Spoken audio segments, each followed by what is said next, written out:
Et également dans la forêt pour cette vidéo strictement expérimentale qu'on considérera comme un essai. C'est pas une bonne idée. J'ai douté aussi quand je me suis dit, puis surtout le titre.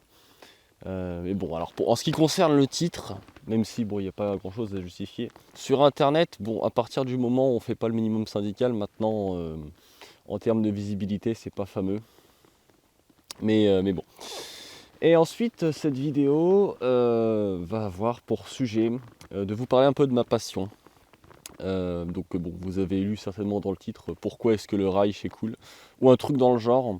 Je vais certainement essayer d'adapter le titre pour à la fois gratter, mais en même temps intéresser les gens, ce qui va pas être évident, puisque bah voilà, hein, ma passion c'est la Seconde Guerre mondiale, et un peu pire que ça, ma passion c'est la Seconde Guerre mondiale, mais surtout l'Axe.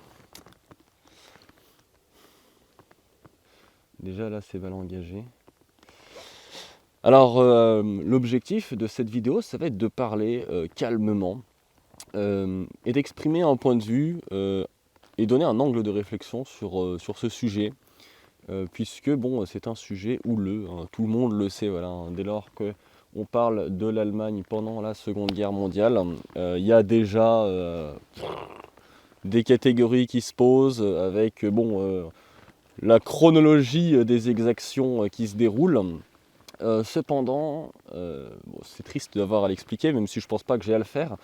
En Occident, du moins surtout en Europe, il y a une espèce d'hypocrisie et un tabou qui s'est mis en place sur ce sujet dans son ensemble, qui est lié à beaucoup d'événements et puis surtout beaucoup de mouvements, notamment sociaux, euh, qui ont foutu le merdier. Et surtout, il y a aussi beaucoup d'amalgames euh, qui ont été faits. Alors cette vidéo risque d'être assez décousue parce que bah, voilà, c'est un essai et surtout c'est fait sans script, sans préparation, sans rien. Juste à part, voilà. Bon, comme vous pouvez le constater, je me suis euh, vêtu de ma plus belle tenue qui est ce qu'elle est, hein. Bon, c'est du rap piécé, c'est pas fameux, mais on fait ce qu'on peut avec les moyens du bord. Te paume pas, te paume pas. Grosso modo, je vais vous expliquer ici qu'est-ce qui fait que c'est possible, parce que visiblement pour beaucoup ça n'est pas possible, de s'intéresser à un degré très poussé à l'histoire du Troisième Reich, alors que pourtant voilà, c'est quelque chose qui est présenté comme le mal absolu. L'objectif de cette vidéo n'est pas de dédiaboliser, encore moins de faire dans le révisionnisme et ou le négationnisme, mais ça va être d'essayer de se frayer un chemin entre le fanatique et le triomphaliste. C'est-à-dire que le problème qu'on rencontre, c'est qu'il y a des grandes lignes qui ont été posées sur l'histoire et que les gens, déjà de base, ne s'y intéressent pas. Donc ils vont prendre les premières informations qui leur passent sous la main. Et le souci, c'est que dans la catégorie des premières informations qui passent sous la main, il n'y a pas que des bonnes informations. Pour commencer, on va regarder un petit peu quelles sont les origines de la Seconde Guerre mondiale. Alors, avant toute chose, je le précise, parce que c'est important, je ne suis pas historien, je ne suis pas professionnel, et je ne suis pas agréé par je ne sais qui ou je ne sais quoi. Je n'ai pas spécifiquement de position spéciale ou particulière qui m'autorise à parler de ces sujets-là, excepté le fait que c'est un sujet qui me passionne fermement depuis mes 8 ans, à ce qui paraîtrait, voire avant. La légende raconte que je demandais à ma mère de me lire des revues techniques sur le Panzerkampfwagen-Sechs-Tiger quand j'étais petit. C'est vrai en plus, sans déconner. Alors là, du coup, est-ce que je suis responsable de cette passion? Peut-on seulement contrôler sa passion? Qu'est-ce qui m'intéresse autant dans ce sujet? Il y a beaucoup de choses et justement, ça va être aussi l'objet de cette vidéo, de décrypter. Avant toute chose, il faut savoir d'où vient ce conflit, pourquoi il a existé et surtout être capable de décrypter et de faire la part des choses.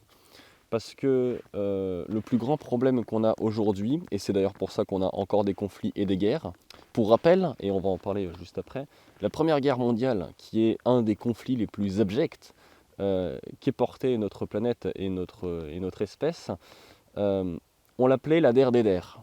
C'est-à-dire qu'à l'époque, il n'y a même pas 100 ans, on estimait que la Première Guerre mondiale serait la guerre qui mettrait fin à toutes les guerres.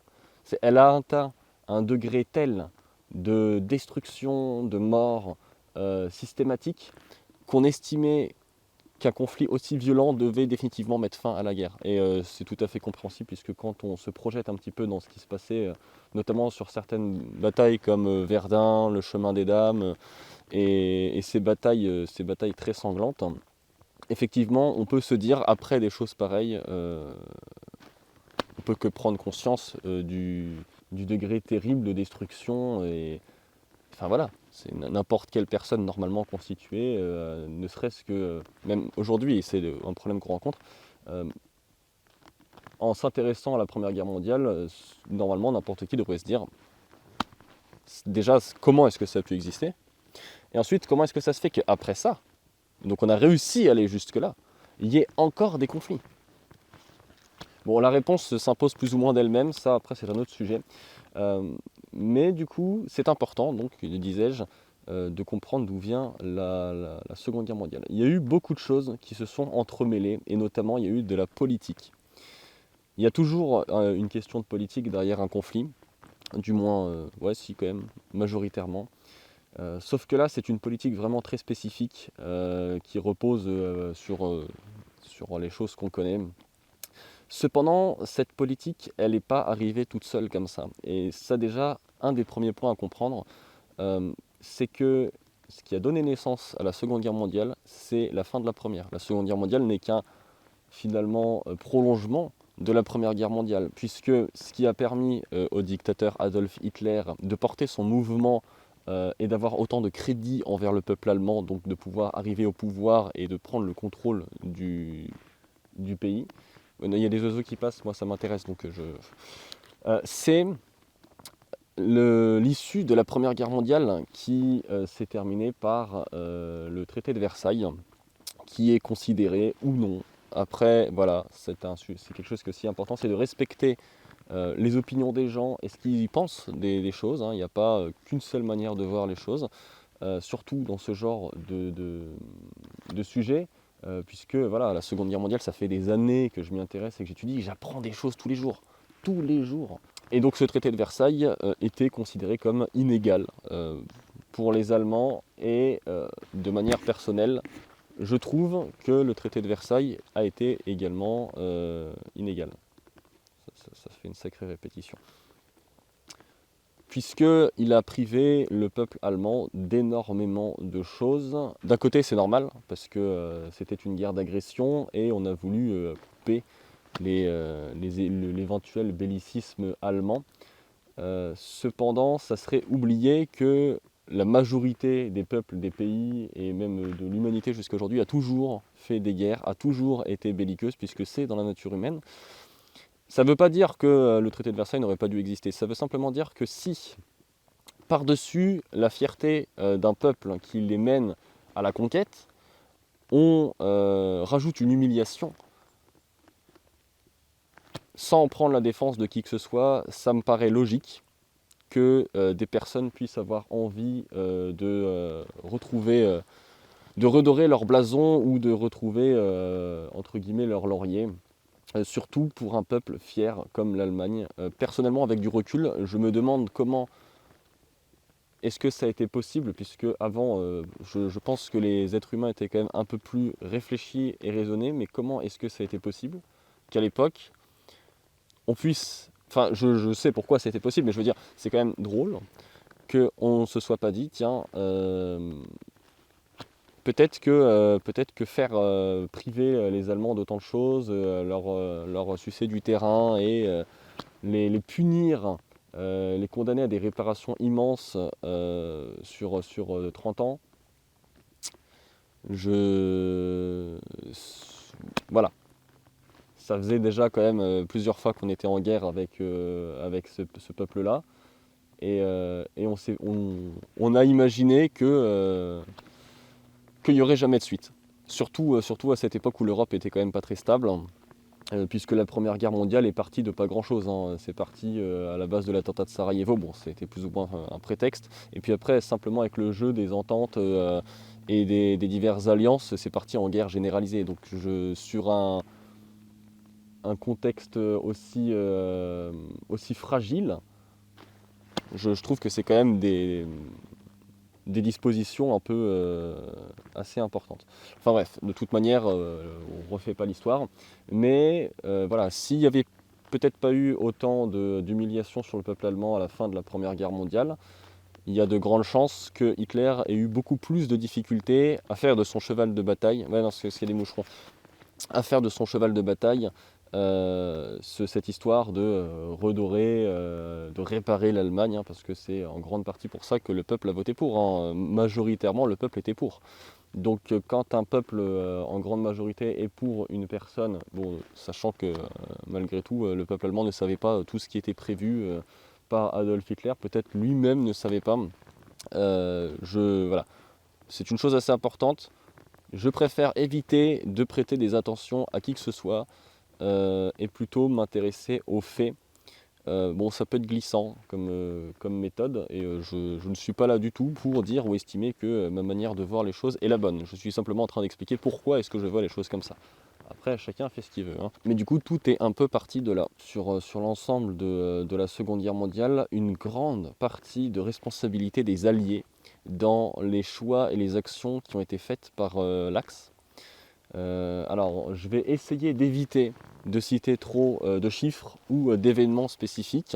Je vais plutôt encourager les gens à faire leur recherche parce que, bon, comme je vous le dis, c'est une vidéo qui est faite sans préparation et je voudrais éviter à tout prix de balancer des conneries, excepté si je suis vraiment sûr de moi. Euh, mais ça, sur un sujet comme celui-là, c'est glissant, je veux pas trop, mais bon. Donc ça, c'est pour ce qui est des origines. À partir du moment où on comprend les origines, c'est déjà beaucoup plus simple d'aborder un sujet et de savoir pourquoi est-ce que les choses ont existé. L'objectif, encore une fois, n'est pas de dédiaboliser ou de chercher à, je sais pas moi, réparer des choses ou à dire oui, le fond de la vidéo, c'est pourquoi est-ce que le Reich, c'est cool. Parce que oui, c'est cool. Il y a des choses qui sont cool. Et en fait, ça, on ne peut s'en rendre compte qu'à partir du moment où on peut faire la part des choses. Bien sûr, voilà. Il y a eu la Shoah. C'est l'élément qui a le plus marqué les esprits et c'est tout à fait normal puisque c'est une des premières fois, parce que c'est pas la seule fois, qu'on a cherché à détruire un peuple bien spécifique avec des méthodes aussi barbares. Et je dis une des premières fois parce que ce que je voudrais pas que les gens oublient, c'est que on n'en est pas à notre coup d'essai. Je préfère dire nous et voir l'humanité dans un ensemble plutôt que comme avec des camps, avec des préférences, parce que le communautarisme c'est une plaie et c'est ce qui crée généralement des conflits, hein, puisque quand on est une unité c'est beaucoup plus compliqué de se foutre dessus. Et on n'en est pas à notre premier coup d'essai parce qu'on a déjà fait des massacres et des carnages par le passé. Et c'est d'ailleurs là que j'aimerais revenir. Alors c'est compliqué parce que ça il faut réussir à l'amener proprement. Le souci c'est que je pense, et d'ailleurs c'est pour ça que je fais cette vidéo, que l'humain n'est pas encore prêt.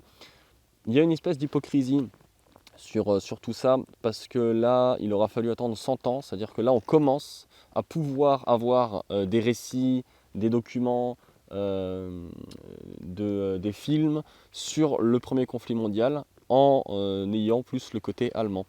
Comme par exemple Im Western nicht Neues, donc à l'ouest rien de nouveau, All Kit on the Western Front, il me semble, qui est sorti sur Netflix en 2022, dont j'ai fait d'ailleurs la revue. Et ben malgré tout, ça paraît bête comme ça, mais c'est important, parce que c'est bien aussi d'avoir un autre point de vue, c'est même d'ailleurs capital pour la culture de la paix et de la mémoire. Et voilà, il aura fallu attendre 100 ans, c'est-à-dire que jusqu'ici, parler de la Première Guerre mondiale, ça restait un sujet quand même assez sensible, du côté allemand bien sûr. Bien sûr, hein, moi aussi, j'ai eu des grands-parents, des arrière-grands-parents et de la famille qui a été touchés par ces conflits, qui ont participé à ces conflits, qui ont été affectés par ces conflits, qui ont pris position sur ces conflits, puisque bah, voilà, c'est des conflits qui ont été tellement importants qu'il n'y a pas une seule famille qui a été épargnée. Mais du coup, il aura fallu attendre aussi longtemps. La Seconde Guerre mondiale, ça va faire 80 ans. Ça va être plus compliqué parce qu'il y a cette histoire de politisation de l'armée, surtout côté allemand, puisque voilà, il y a eu la Schutzstaffel, il y a eu les Sturmabteilung, il y a eu tous ces corps armés directement présents politiquement, mais aussi militairement, et c'est globalement ce qui pose le plus problème. C'est d'ailleurs pour ça que c'est le plus important quand on commence à étudier ça, c'est de réussir à rapidement faire la part des choses entre l'armée régulière, la Wehrmacht, et le reste, la Schutzstaffel, la Sturmabteilung et compagnie. Et du coup, cette politisation, c'est ce qui fait que l'Allemagne, durant le second conflit mondial, est définitivement quand même bien dedans, puisque l'un des termes qu'on retrouve le plus, et c'est d'ailleurs problématique, c'est nazi. Et en fait, le souci, c'est que le terme nazi représente vraiment l'aspect politique de l'Allemagne pendant cette période. Et déjà, le premier truc à faire, c'est de séparer le nazisme avec la Wehrmacht. Parce que la Wehrmacht, c'est une armée régulière. Ça n'empêche pas qu'il y ait des personnes de la Wehrmacht qui aient pu être nazis, bien sûr, mais toujours est-il que ça reste une armée régulière.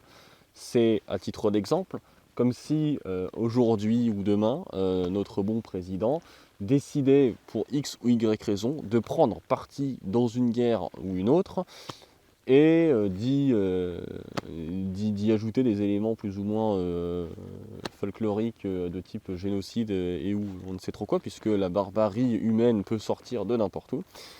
Et bien les soldats de l'armée de terre française qui sont dans notre armée depuis longtemps ou qui vont y rentrer ne sont peut-être pas forcément d'accord avec ces idées-là. Pour autant, si notre président décide de mobiliser les troupes armées françaises quelque part, les troupes armées françaises devront y aller puisque ils ont un engagement et ils font partie d'un corps armé. Donc ils se sont engagés à défendre la nation. Le problème, c'est que défendre la nation, ça peut prendre tout un tas de formes. Et c'est d'ailleurs aussi là-dessus que pendant cette période, l'Allemagne a joué pour mobiliser son armée. Donc voilà, c'est un discernement très important à faire entre le nazisme et la Wehrmacht. Ça arrive très souvent, notamment là dernièrement, parce que je regarde aussi des documentaires pour voir un peu ce qui se fait, et c'est globalement de moins en moins qualitatif. J'entends très souvent, et puis même sur internet on le voit, l'armée nazie, le char nazi, toutes ces choses nazies. Ça déjà, ça contribue énormément à un amalgame qui moi personnellement me dérange, mais je dois être le seul. Est-ce que vous avez déjà entendu l'armée française capitaliste ou l'armée soviétique communiste ou voilà, parce que l'armée nazie, techniquement, ça ne veut rien dire. Quand on dit par exemple la machine de guerre nazie, là oui, puisque la machine de guerre allemande a derrière le nazisme. Donc là c'est cohérent. Mais l'utilisation du terme nazi à brûle-pourpoint tout le temps, partout, c'est le bordel. Ça empêche en grande partie de bien réussir à faire ce discernement. Le char nazi, là c'est pareil. Enfin, faut m'expliquer, les blindés nazis, Et d'ailleurs, c'est un problème. Alors là, c'est génial parce qu'il y a une belle nuée de moucherons qui a décidé de se mettre, mais genre pile poil, devant l'objectif. Là, bon, on va voir ce que ça donne. Hein. Sur Internet, ça se voit beaucoup. Je ne citerai pas certaines chaînes qui ont fait une grande partie de leur business sur ce terme. Ce que je déplore, hein, ça n'enlève rien à la qualité éventuelle du contenu. Mais mettre en avant ce terme systématiquement sur Internet, le souci c'est que les gens du coup n'associent plus les choses correctement dans le sens où voilà, Seconde Guerre mondiale, Allemagne, nazisme. Oui, c'est vrai qu'il y en avait beaucoup, hein, ça on va pas dire le contraire, mais c'est pas ce que ça veut dire. Si on commence à prendre des mots et à les coller partout comme une étiquette sur des choses qui ne correspondent pas forcément, ça difficilite la compréhension des choses et c'est avant tout là-dessus que repose l'intérêt. C'est sur la compréhension. Pourquoi est-ce que les choses ont existé et qu'est-ce que ça a amené et qu'est-ce qui fait que voilà, c'est les mécaniques qu'il y a derrière. Si je devais vous dire pourquoi, qu'est-ce que cette passion soulève comme sentiment pour moi, c'est avant tout de la peine. Quand je pense à la Seconde Guerre mondiale et que je m'y intéresse, c'est surtout une certaine empathie et une peine parce que ouais, non, mais là, commence à y en avoir un paquet de moucherons. Ça se trouve, depuis tout à l'heure, ils essaient de m'empêcher de faire une connerie. Bon. Une bonne grosse galère. Alors, j'aurais vraiment dû au moins faire un script, une note, quelque chose, parce que là c'est vraiment un carnage. Bon, alors la Seconde Guerre mondiale côté Axe, c'est beaucoup de peine parce que c'est un conflit qui a été en plusieurs temps, qui a commencé par beaucoup d'espoir, hein, par le fait d'être vraiment galvanisé, le fait que notamment les hommes pensaient qu'ils allaient pouvoir faire quelque chose pour réparer leur pays à l'échelle d'un homme. Et c'est d'ailleurs là-dessus qu'a reposé beaucoup le- la manipulation ourdie par les élites du Troisième Reich. Un homme, il n'a pas besoin de beaucoup plus que simplement de l'espoir et une place dans quelque chose pour se sentir bien ou pour agir avec toute sa vigueur d'une certaine manière. Si on lit tout un tas de récits, que ce soit sur l'armée romaine ou sur les différentes grandes armées qu'il y a eu, dans la majorité des cas, et d'ailleurs c'est le cas pendant la Première Guerre mondiale, que ce soit côté français comme allemand, les jeunes étaient toujours très contents de partir au combat pour servir leur pays, servir les intérêts de la nation et avoir quelque part une place un peu de héros. Ah, tiens, ça y est, ils sont sur moi maintenant. Sauf que généralement, tout ça, et c'est pour ça que j'aime beaucoup À l'Ouest, rien de nouveau comme récit, parce que il y a tout dedans en fait, À l'Ouest, rien de nouveau. C'est À l'Ouest, rien de nouveau de Éric Maria Remarque est un résumé des grandes périodes à chaque fois dans lesquelles on a des guerres, hein. C'est toujours pareil. Elles sont d'abord créées par des intérêts souvent nationaux. Elles sont lancées par souvent des politiques, hein. C'est pas les soldats qui les lancent. Ensuite, ce sont les soldats qui y vont et qui y croient parce que ils servent à quelque chose, ils vont faire de leur carrière militaire ou de leur jeunesse ou de leur vie quelque chose de notable. Et après, souvent, bah, c'est toujours pareil. Et c'est en ça que le récit de Éric Maria Remarque est génial, c'est qu'il met en avant la désillusion. Et la désillusion est aussi présente pendant la Première Guerre mondiale que dans la Seconde, quand notamment en 1943, quand l'armée allemande, qui jusqu'ici ne faisait que empiler des victoires, se prend les plus grosses vestes de l'histoire quasiment. Les récits de Stalingrad sont absolument terrifiants. C'est Stalingrad, on retrouve le degré de barbarie de la Première Guerre mondiale, parce que la Première Guerre mondiale a vraiment eu un aspect barbare dans la violence par rapport aux combats dans les tranchées et aux assauts à la baïonnette face à des lignes de mitrailleuses ou à des défenses fortifiées où c'était un carnage sans nom. On a retrouvé ça aussi avec les soviétiques pendant la Seconde Guerre mondiale qui ont réussi à perdre plus de 20 millions de soldats euh, avec des assauts. Enfin voilà, c'est n'importe quoi. C'est n'importe quoi. Et c'est en ça aussi que c'est intéressant de regarder dans tous les camps, hein. Les Allemands, c'est 8 millions de pertes. Les Soviétiques, c'est 20 millions. À côté, dans les pays alliés, c'est entre 500 000 et 1 million, que ce soit les Français, les Anglais ou les Américains. Et c'est là aussi qu'on retrouve un problème majeur, c'est le triomphalisme. Il y a un dicton qui est très vrai qui dit « ce sont les vainqueurs qui écrivent l'histoire ». Et ça, c'est compliqué parce que je sais que c'est décousu, hein, j'en suis désolé parce que là, en fait, effectivement, j'aurais dû écrire quelque chose, mais c'est aussi pour ça que je fais cette vidéo, parce que je n'ai plus le temps d'écrire, je n'ai plus le temps, j'ai tout un tas d'épisodes dans les grandes lignes qui sont déjà écrits, j'en ai un sur la MG42, j'en ai un sur le bombardement de Dresde, j'en ai un sur le G13 qui a déjà été tourné, qui a déjà commencé à être monté et qui ne sort pas parce que ça prend un temps infini. Euh, mais du coup, ouais, ce concept de vidéo est un peu foireux, hein. On verra ce que ça donne. Qu'est-ce que je disais? Putain! Culotte avec sa tronçonneuse derrière. Aïe, aïe, aïe. C'est quoi à chaque fois que j'ai un doute maintenant? Et du coup, la Seconde Guerre mondiale côté Axe, c'est beaucoup de désespoir, beaucoup de peine, hein. Alors après, mérité ou non, ça c'est à chacun de voir, parce que dans son histoire, c'est comme beaucoup de choses. Au début, c'est galvanisant, voilà, les jeunes Allemands et même l'armée de manière générale, on leur dit vous allez pouvoir laver l'honneur. Alors, la question c'est que aussi dans la Wehrmacht, au moment où tout ça, ça se passe, il y a quand même beaucoup de soldats qui ont vécu la Première Guerre mondiale. Ça, c'est une interrogation quand même que j'ai pas eu beaucoup d'éléments dessus, mais Vu que beaucoup ont vécu l'enfer des tranchées, je suis étonné qu'il n'y ait pas eu plus de... Alors il y en a eu, hein, bien sûr, plus de personnes qui se soient opposées à un éventuel renouveau du conflit. Alors est-ce que c'est parce que les technologies ayant beaucoup évolué, la guerre des tranchées était moins à même d'exister, et du coup on s'est dit bon, maintenant on a les blindés, on a tout ça, donc si on fait une guerre, ça sera une guerre éclair puisque c'était ce qui était prévu. Du point de vue militaire, c'est vrai que c'est quand même étonnant qu'il n'y ait pas eu plus d'opposition. Mais ça met aussi en avant à quel point les Allemands ont pu être atteints ou humiliés par le traité de Versailles. Pour que, même pas 30 ans après, ce soit aussi simple de réarmer l'Allemagne aussi efficacement, je veux dire, c'est pas un tour de passe-passe. C'est parce que les populations l'ont bien voulu et l'ont soutenu.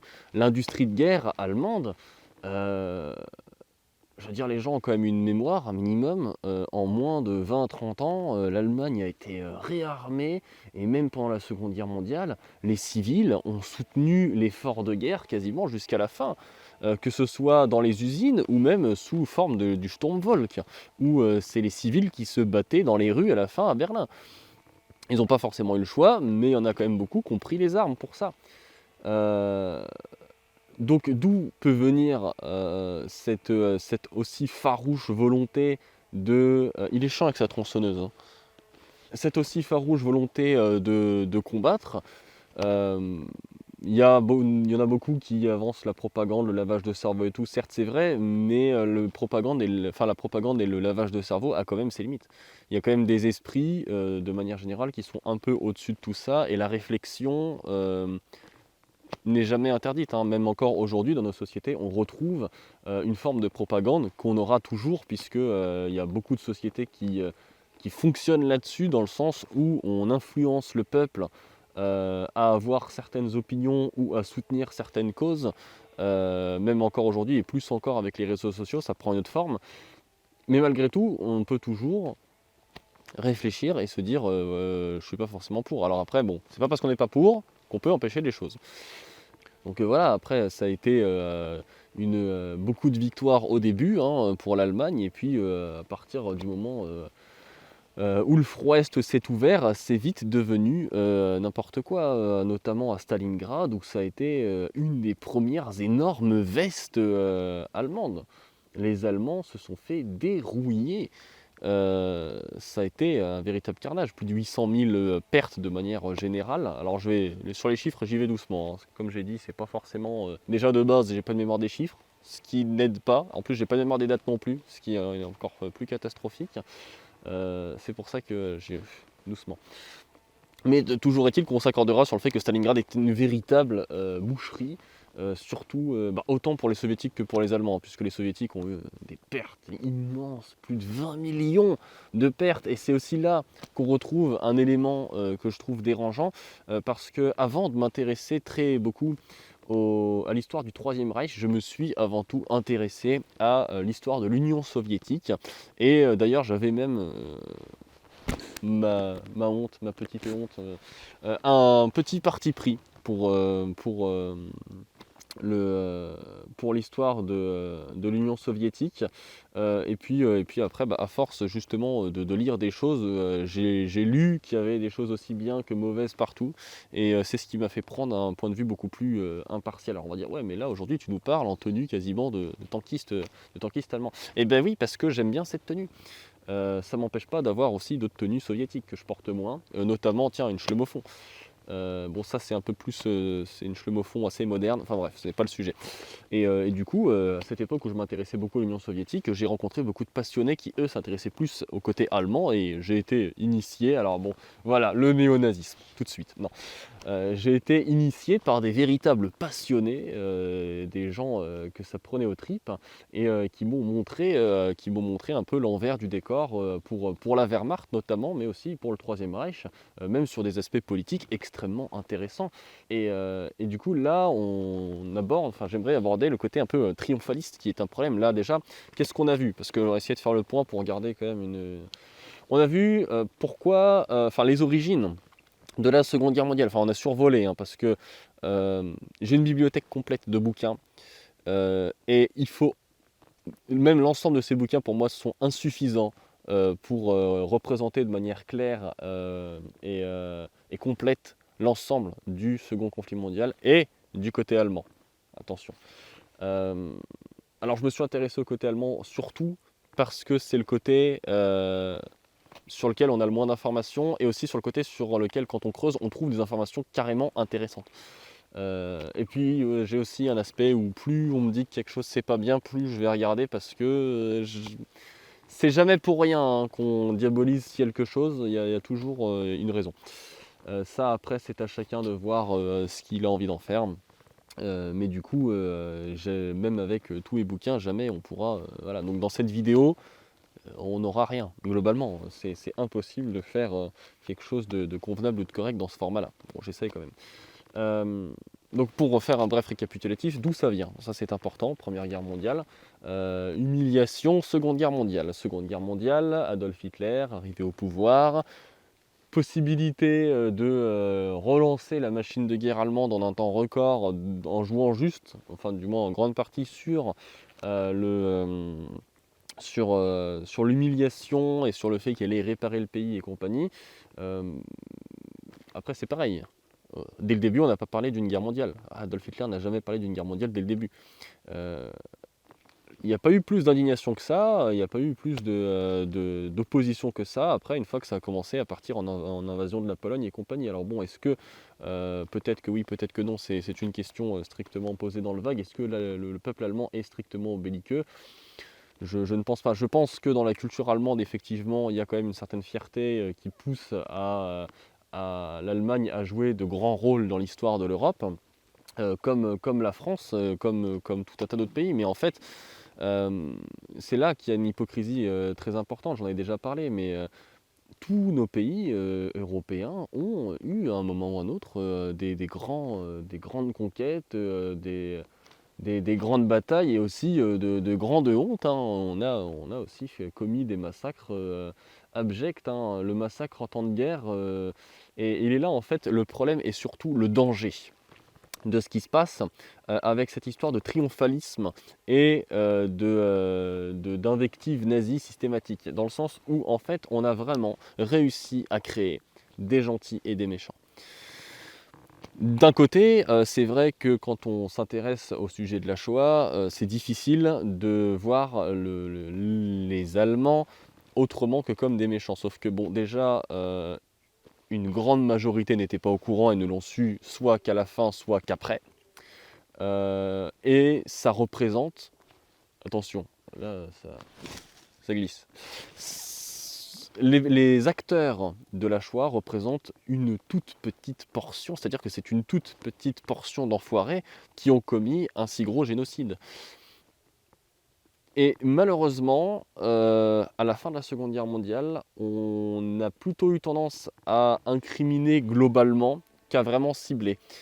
Parce que aujourd'hui, voilà, quand on écoute, il y a plusieurs discours, hein. Si vous allez vers des passionnés, vous n'entendrez jamais les conneries qu'on peut entendre partout sur Internet. Ces passionnés restent peu nombreux malheureusement. Mais moi, ce qui m'intéresse, c'est la culture générale des gens dans la conscience collective. Comment est-ce que c'est perçu? Et dans la conscience collective, c'est toujours perçu comme voilà, l'axe du mal, les gentils, machin, libération, tout ça. Quand on s'intéresse, enfin moi il y a des questions qui me reviennent souvent, sans comparer les chiffres parce que ça c'est ridicule. Arthur Travers Harris, hein, c'est ça, hein, qui est un artisan très particulier d'une autre exaction qui a été commise, mais qui n'a jamais été spécifiquement étudiée ou mise avant, ou du moins très minimisée. Je parle des bombardements des villes allemandes, c'est-à-dire qu'à un moment pendant la Seconde Guerre mondiale, Winston Churchill a donné son accord explicite de détruire la population allemande. Ça se comprend, je ne dis pas le contraire. Cependant, à l'heure où on veut une humanité au-dessus, plus intelligente, plus dans le partage, dans la communauté, dans la paix, tout ça, comment est-ce qu'aujourd'hui c'est possible d'avoir encore des histoires de gentils, de méchants? et d'avoir encore du mal à reconnaître que les Alliés ont aussi commis leur lot d'exactions pendant la Seconde Guerre mondiale. On reconnaît qu'il y a eu des exactions qui ont été commises par les Alliés pendant les guerres d'Indochine, pendant la guerre d'Algérie pour les Français, mais pendant la Seconde Guerre mondiale, il y a toujours cette espèce d'aspect gentil-méchant qui, moi, me dérange, parce que cet aspect gentil-méchant, il empêche en fait de faire un travail de mémoire et aussi de compréhension qui permet justement de cultiver la paix. C'est pas possible de cultiver la paix en ayant des gentils et des méchants. Je prends un exemple très ridicule, le premier qui me vient, qui n'est pas un bon exemple, mais l'autre fois je regardais un reportage sur le port d'armes aux États-Unis. Dans beaucoup de salles de tir, ça arrive de voir très souvent des Allemands en uniforme de la Seconde Guerre mondiale. Je veux dire, en quoi est-ce que ça constitue une cible plus intéressante que qu'une cible toute basique du gel balistique ou la cible de base avec une silhouette. Je veux dire, pourquoi est-ce qu'il y a besoin systématiquement de mettre une forme au mal? Et il est là le problème majeur, c'est cette histoire de donner une forme au mal.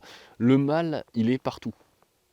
Il est partout. Le mal, il est dans chaque personne qui peut tenir une arme, tirer sur quelqu'un, et soit y prendre du plaisir, soit ne ressentir aucune empathie ou s'en vouloir. Il est là le mal, il n'est pas ailleurs. Parce que une guerre, c'est pas possible de faire une guerre tout seul. Pour faire une guerre, il faut une surenchère, il faut en face quelque chose. Donc il y a une hypocrisie immense, et du point de vue humain, surtout être humain moderne, au-dessus de tout ça, c'est quand même grave. C'est très grave. Ça ne défend en rien, bien sûr, les choses qui ont été commises par les Allemands, mais voilà, le bombardement de Dresde, le bombardement de Hambourg, la destruction de Cologne. Le bombardement de Hambourg, c'est un bombardement, certes, on va dire, la Royal Air Force a lancé des tracts sur Hambourg pour demander aux civils d'évacuer, mais je veux dire, bon, votre ennemi vous balance des tracts pour vous dire, tirez-vous, ça évitera les pertes inutiles. Déjà, l'interprétation, elle est assez vague, hein. Et ensuite, j'ai peut-être pas envie de partir de chez moi. Et Hambourg a été bombardé à la bombe incendiaire. Ça a été un immense brasier, c'est 60 000 morts. 60 000 victimes civiles. On arrive encore aujourd'hui à... Je sais que le sujet dévie, mais c'est important parce qu'il fait aussi partie de la mécanique. On arrive encore aujourd'hui à estimer que Hiroshima et Nagasaki étaient deux solutions viables. C'est aujourd'hui encore dans des manuels scolaires ou dans des livres plus ou moins grand public, on peut encore lire que Hiroshima et Nagasaki étaient soit deux solutions incontournables, soit deux solutions viables. Mais ça n'a jamais été viable de faire des tests nucléaires à grande échelle sur des populations civiles. Ça, je ne suis pas en train d'essayer d'inverser les choses en disant voilà, les Allemands c'était pas si pire, les Américains, attention, machin. Je suis simplement en train de demander un équilibre dans les choses. Parce que déjà les Américains avaient une énorme supériorité, hein, sur la fin de la guerre. Le Japon était à genoux, et il était déjà question de signer un traité de paix, une capitulation sans condition. Certes, il est vrai que Hiroshima, Nagasaki, c'était une manière de faire capituler le Japon en évitant les victimes américaines en tant que soldats, mais du coup, en fait, on a troqué la vie des soldats qui s'étaient engagés pour ça contre des victimes civiles tout à fait innocentes. Là, pour le coup, je suis désolé, mais le civil, dans une guerre, c'est toujours le dommage de trop, quoi. Et Hiroshima, je pense que déjà, Hiroshima, c'était pas mal. Et ensuite, Nagasaki. Moi, j'y vois plutôt, surtout quand on sait ce qui a été fait après à Hiroshima et Nagasaki, j'y vois plutôt deux choses. J'y vois un test à grande échelle d'une arme de destruction massive pour voir ce que ça fait sur le terrain, parce que c'est quand même intéressant. Et j'y vois aussi, comme le bombardement de Dresde, qui est d'ailleurs reconnu comme ça, Bombardement tout à fait gratuit, hein, le bombardement de Dresde. Il y a un épisode dans Les Grandes Lignes qui devrait sortir dessus dans 17 ans à peu près. Euh, le bombardement de Dresde, de la même manière, c'était simplement un avant-goût de la guerre froide. C'était déjà une préparation, et ça c'est reconnu par les historiens, enfin du moins par ceux qui ont le plus de jugeote, c'était déjà un avant-goût du conflit bloc Est, bloc Ouest, avec, bon, voilà, l'armée soviétique, elle est immense, elle est puissante, mais nous, les Alliés, bon, on a une aviation qui écrase tout. Il me semble, attention, faites vos recherches, au pire des cas, je me gourre, vous apprendrez des trucs. Il me semble que les Soviétiques n'étaient pas si loin de Dresde, à environ 3 km, 3 km ou 5, hein, bon, entre 20 et 0 km, tu commences déjà quand même à voir les effets, hein. Euh, Et le fait, Dresde, en fait, ce qui est intéressant, c'est que on a bombardé Dresde, c'est à l'opposé du pays. C'est-à-dire que si on coupe l'Allemagne en deux et qu'on met, bon, du coup là c'est inversé, donc les Soviétiques sont de ce côté-là et les Américains de ce côté-là, on coupe l'Allemagne là, Dresde c'est par là. C'est-à-dire c'est du côté, c'est le truc des Soviétiques. Les Alliés ont quand même été bombardés Dresde de l'autre côté du pays. Qu'est-ce qu'on va aller démolir une ville? Alors après, les chiffres sont très intéressants, estimés à 135 000 pertes civiles, d'autant que je vous laisse regarder le nombre de civils qui étaient présents et surtout de réfugiés à l'époque. Si on fait le calcul, très simple, le nombre d'avions, le tonnage de bombes larguées, bombes incendiaires et bombes à fragmentation, sur l'ensemble du bled avec le nombre de personnes qu'il y a dedans. Au début, on estimait à 135 000 morts et à la fin, on était aux alentours de 20-30 000. Moi, je dis rien. Je laisse à chacun, et c'est d'ailleurs là où c'est important, se faire sa propre opinion. Donc, on a vraiment ce problème. C'est cette histoire d'unilatéralité dans le mal. Et c'est pour ça en fait qu'on n'arrivera jamais à faire la paix. Parce que quand on finit un conflit aujourd'hui, et même avant, et même toujours, voilà, on finit pas un conflit en disant c'est une perte et une catastrophe immense pour l'humanité, c'est un événement abject qu'il faut enseigner à nos enfants et à toutes les générations pour que ça cesse. Non, voilà, nous on a gagné contre les méchants. Écoutez les discours de fin de la Seconde Guerre mondiale, c'est que ça. Donc au final, on n'y arrive jamais parce que d'un côté, on a une agression qui n'est pas légitime, bien sûr, mais de l'autre côté, on a une libération qui n'a pas. Je veux dire, la plus grande noblesse voudrait que quand on vainc un ennemi, on ne l'humilie pas. Et là-dessus, on retrouve plusieurs choses. Donc ça, c'était aussi pourquoi, du coup, est-ce que ce sujet m'intéresse. Parce que dans ma démarche, je veux dire, plus ou moins quotidienne, euh, d'évolution de la pensée, de tout ça, la Seconde Guerre mondiale est un sujet très intéressant parce que c'est une discipline cérébrale, je vais dire, dans le sens où il y a beaucoup d'informations. Et réussir à ne pas prendre parti, à rester toujours un petit peu en retrait et surtout à être pragmatique dessus, c'est pas forcément toujours évident. D'ailleurs, bon, on peut le constater. Sur ma tenue, hein, bon, on en rediscutera certainement une fois. Normalement, ici, on est censé avoir un aigle avec une croix gammée qui est quand même assez visible. Et j'ai également aussi une croix de fer quelque part par là. Et différentes décorations sur lesquelles, effectivement, il y a des croix gammées. Pour moi, la croix gammée, ça représente plus rien. C'est-à-dire qu'en fait, ouf, j'ai mal au derche là. C'est-à-dire qu'en fait, j'estime que aujourd'hui, dans notre ère de l'information, où les gens se veulent tous défenseurs du bien, bonjour, oh un petit merle qui est venu juste là, il écoutait. Non, dans cette nouvelle période où les gens se veulent tous défenseurs du bien, je comprends pas comment c'est possible qu'un truc vieux de 80 balais qui ressemble à rien, hein, parce que le nazisme ressemble strictement à rien. Ah, je suis désolé, moi, là il y a un groupe de mésanges bleus, je profite. Pour ceux qui me suivent sur ma chaîne principale, ils comprennent, mais on en reparlera. Ah bah ça y est, là, ils arrivent tous. Bah, ça me fait plaisir, hein, parce que moi, à mon niveau, je le dis quand même, alors après, bon, je pense que les gens me connaissent un peu sur toutes mes chaînes, mais je lutte assez... parce que moi aussi, j'ai mon combat, et mon combat, c'est la biodiversité et la sauvegarde de la nature quand même, hein, parce qu'on fait aussi n'importe quoi. C'est-à-dire que l'homme, dans sa... C'est qui ça? Oh, qui es-tu? C'est un Puyo Véloce, c'est ça. Non, parce qu'en fait, bon, non, on s'en fout. J'essaie d'écourter, parce que déjà, cette vidéo va être extrêmement longue. Mais c'est le problème qu'on retrouve. Donc pour en revenir à tout ce qui est Hiroshima, Nagasaki, Dresde et compagnie, c'est juste des tentatives d'intimidation. Et en fait, il est là le problème, c'est que quand on ne s'intéresse pas, on ne voit que la surface des choses. Et la surface des choses ne veut rien dire. Je veux dire, Hiroshima, Nagasaki, c'est pas des choses anodines. Ça peut pas juste être voilà un acte. Bon, voilà, allez hop, Little Boy, Fat Man, pouf, ah tiens, bon voilà. C'est quand même des actions extrêmement lourdes de conséquences et elles n'ont pas été faites au hasard. Et les raisons pour lesquelles ça a été fait sont intéressantes parce que ça montre quand même qu'il y a d'autres choses derrière.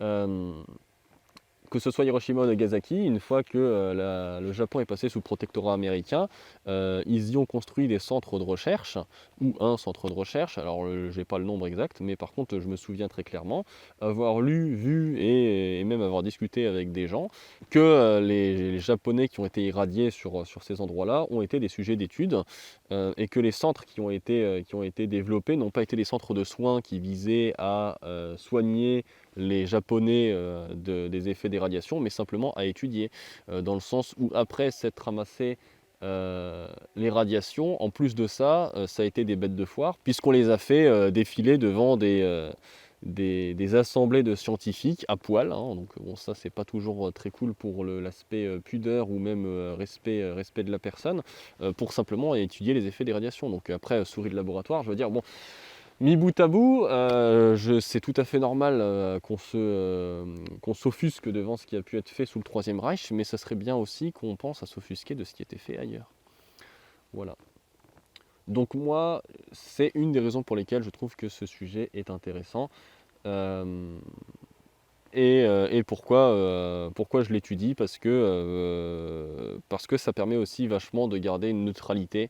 Parce que j'ai quand même étudié en France, et en France j'ai eu la même éducation que tout le monde, j'ai eu les manuels scolaires avec vite fait, bon alors vers 1939 les méchants nazis ils attaquent les gentils polonais. Après avoir attaqué les gentils polonais, ils n'en avaient pas assez, du coup bon, ils ont commencé à les massacrer, et puis après ils ont attaqué les gentils français, les gentils anglais. Bon, après, ils ont attaqué tout le monde. Et puis, les gentils américains sont arrivés, ils ont débarqué sur les côtes françaises, ils nous ont tous libérés, et puis après, ils sont repartis sans faire d'histoire. Je trouve que c'est un peu léger comme version. Donc, on a fait à peu près le tour. On a effleuré l'ensemble des éléments déjà qui font de la Seconde Guerre mondiale un sujet tendancieux et compliqué, suivant où est-ce qu'on se place et ce qu'on veut. Alors maintenant, ouah, alors maintenant, l'idée ça va être pourquoi est-ce que le Reich c'est cool. Alors ouais, je le sors comme ça parce que bon, bah, j'estime qu'après le discours que j'ai tenu, si les gens ont quand même un minimum de jugeote, de réflexion, de compréhension, ils voient ce que je veux dire et ils savent lire entre les lignes. Alors le fait d'apprécier l'histoire de l'Allemagne pendant la Seconde Guerre mondiale, mélangé à une personnalité relativement taquine, qui aime l'humour grinçant et compagnie, c'est vrai que je me suis pas fait que des copains, et c'est vrai aussi que il y a des fois j'ai peut-être franchi certaines limites, je dis pas le contraire. Et c'est d'ailleurs pour ça que maintenant je prends un recul sur tous ces éléments-là. Je n'abandonnerai pas ma passion parce qu'il n'y a pas de raison.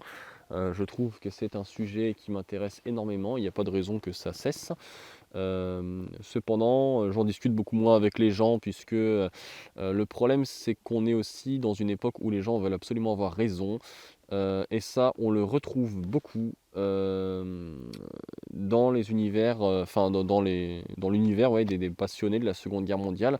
Je discute plus avec d'autres passionnés, avant je le faisais beaucoup, parce que c'est beaucoup un concours de celui qui aura les meilleures sources et un concours de celui qui en sait le plus, et c'est pas un partage et un libre-échange en fait. Et je trouve ça très détestable, puisque déjà de base c'est compliqué de s'y intéresser. Ensuite, c'est compliqué d'avoir des informations, je veux dire vraiment correctes, viables. Et en plus, si le peu de personnes qui en ont et qui étudient le truc gardent tout pour eux et l'utilisent pour gonfler leur ego, ça devient vite compliqué. Donc moi, bon, je me suis renfermé sur mes encyclopédies, mes livres et toutes mes sources, hein, parce que j'ai mes sources. On m'a déjà reproché beaucoup de fois de ne pas avancer mes sources. Euh, alors je le fais pour plusieurs raisons. Déjà parce que souvent les informations que j'ai, alors moi je ne suis pas un aficionados de me secouer sur internet et Wikipédia et ensuite récupérer les sources de Wikipédia et ensuite les ressortir et puis pour briller en société dire alors voilà ça vient de tel livre, tel livre, tel livre. Non, moi je suis plutôt dans l'idée de lire et de m'enquiller tout un tas de bouquins, ensuite de croiser les informations et de discuter avec des vieux. Parce que je pense que là où on a le plus d'informations, c'est ceux qui ont été le plus proches chronologiquement du conflit. Parce que bon, un branleur qui a juste lu des trucs sur internet et qui ensuite vient de faire la morale, je préfère me gourer en essayant d'étudier moi-même et de m'intéresser de ce que j'estime être la bonne façon, plutôt que de faire un sans faute mais jamais prendre de risque. Parce que comme ça, on n'avance pas. Donc oui, ça m'est déjà arrivé, notamment sur la vidéo sur les Schutzen, qui en fait n'est pas réellement une erreur, mais surtout une grosse maladresse dans le script de la vidéo et la manière dont j'ai exposé les choses, puisque en fait l'origine de l'idée de ma vidéo, c'était, et en fait c'est d'ailleurs quelque chose que Cédric Villain m'a appris de la chaîne Aurore Humanumest, puisque j'ai eu la chance de discuter avec. D'ailleurs je recommande très fortement cette chaîne puisqu'elle est exquise. Euh, et effectivement, c'est très difficile de ne pas se perdre dans les détails techniques parce qu'on a toujours envie d'en apporter plus. Et en apportant plus, on a souvent tendance à se dévier en fait de l'idée de base. Et moi, l'idée de base de la vidéo sur les Schutzen, c'était de présenter encore une fois on en reparlera après, une technologie allemande qui a été développée dans des conditions plus ou moins précaires, mais qui était extrêmement je veux dire, avant-gardiste tout en étant du bricolage. Dans le sens où les Schutzen avaient un effet sur certains types de munitions qui n'étaient originellement pas forcément désirés, mais qui s'avéraient très efficaces au point qu'encore aujourd'hui, on utilise des technologies de blindage espacé qui sont pas si loin des jupes latérales allemandes. C'était le sujet initial de la vidéo, et surtout, ce qui faisait euh, le plus d'effet pour moi, c'était que ça ait pu avoir un impact positif contre une munition contre laquelle il était quand même compliqué de lutter, à savoir la charge creuse. Donc moi j'ai voulu mettre ça en avant et j'ai omis, parce que bon c'est voilà, hein, je fais ça à mon niveau, j'ai omis de parler notamment des fusils anti-chars soviétiques qui sont une des raisons majeures pour lesquelles les jupes latérales ont été développées, puisque les fusils anti-chars soviétiques étaient une vraie plaie, hein, comme toute arme portative anti-char. Le blindé, bon c'est ma passion, hein. C'est-à-dire que il y a la passion de la Seconde Guerre mondiale, la passion de la Seconde Guerre mondiale côté Axe, et la passion des chars allemands de la Seconde Guerre mondiale.